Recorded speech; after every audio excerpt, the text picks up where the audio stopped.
Drama मिनमसत मुलंग बन चुका है।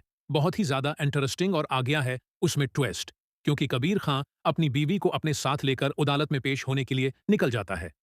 कबीर खां भी बहुत चालाक होता है। ये पहले सारी की सारी गेम प्लान करके रखता है ताकि ये अदालत में जीत सके और उसके दुश्मन हारें। जब कबीर रया को लेकर अदालत में पेश होने के लिए जा रहा होता है, तो सबसे पहले ये रया को उस कब्रिस्तान ले जाता है जिस कब्रिस्तान में रया के बाबा दफन होते हैं, जैसे कबीर ने मारा था। जब रया अपने बाबा की कब्र पर खड़ी होती है, तो कबीर ऊंची आवाज में कहना शुरू कर देता है कि मसदर जी, मैंने आपके साथ जुल्म किया, लेकिन तब मैं नादान था, मुझे अक्ल नहीं थी। लेकिन मैं आपकी बेटी से बहुत ज्यादा मोहब्बत तब भी करता था और अब भी करता हूं, और उसके साथ अपनी सारी जिंदगी गुजारने का वादा कर चुका हूं। लेकिन आपकी बेटी को मेरे ऊपर यकीन नहीं है। मैं आपसे माफी मांगना चाहता हूं ताकि आप मुझे माफ कर दें जो कुछ मैंने आपके साथ किया। मेरा दिल आपकी बेटी के लिए साफ है, लेकिन आपकी बेटी को मुझ पर यकीन नहीं है। शायद ये बात सुनकर रया रोने लग जाती है।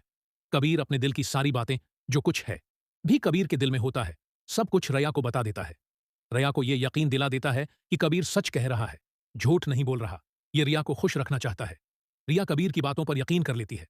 दूसरी तरफ अदालत में सिकंदर और मुबीन खां रिया और कबीर का बेसब्री से इंतजार कर रहे होते हैं ताकि जल्द से जल्द रिया और कबीर आएं और इन दोनों के बारे में फैसला हो कि क्या करना है। सिकंदर और मुबीन आपस में लड़ रहे होते हैं। सिकंदर मुबीन को कह रहा होता है कि तुम्हारा भाई बहुत ज्यादा सियासती है, क्योंकि उसने मेरी बहन को अपनी मोहब्बत के जाल में फंसाया, इससे शादी की, लेकिन उसका असल मकसद मेरी बहन से बदला लेना था। हमने तो ये शादी उस वजह से करवाई थी ताकि हम दोनों घर वाले आपस की दुश्मनी को खत्म कर सकें। लेकिन कबीर ने कोई कसर नहीं छोड़ी, और अब हम पर भी कोई उम्मीद न रखिएगा, क्योंकि अब हम अपना फैसला सुना चुके हैं।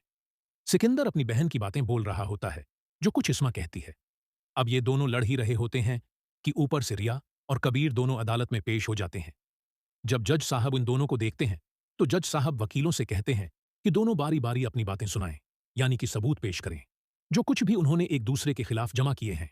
तो रिया वाले जज से बोलते हैं कि रिया लोग तलाक लेना चाहते हैं कबीर से, लेकिन कबीर ने जबरदस्ती रिया को अपने साथ रखा हुआ है। जज साहब, मेरी बात माने और रिया को कबीर से दूर कर दें।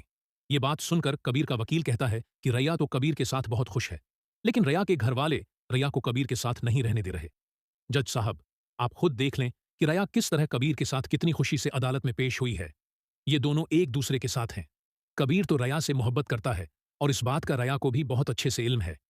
जब जज दोनों हैं वकीलों की बातें सुन लेता है, तब जज अपना फैसला सुनाने के लिए तैयार हो जाता है।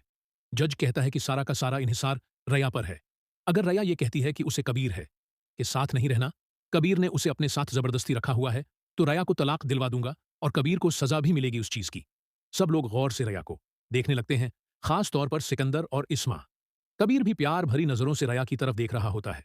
कबीर के दिल कह रहा होता है कि रिया उसके हक में है, बोलेगी या नहीं। फिर रिया अपनी बहन की तरफ देखने लग जाती है और फिर कबीर की तरफ देखती है। उसके दिल में कबीर के लिए जो मोहब्बत है, वो अभर रही होती है।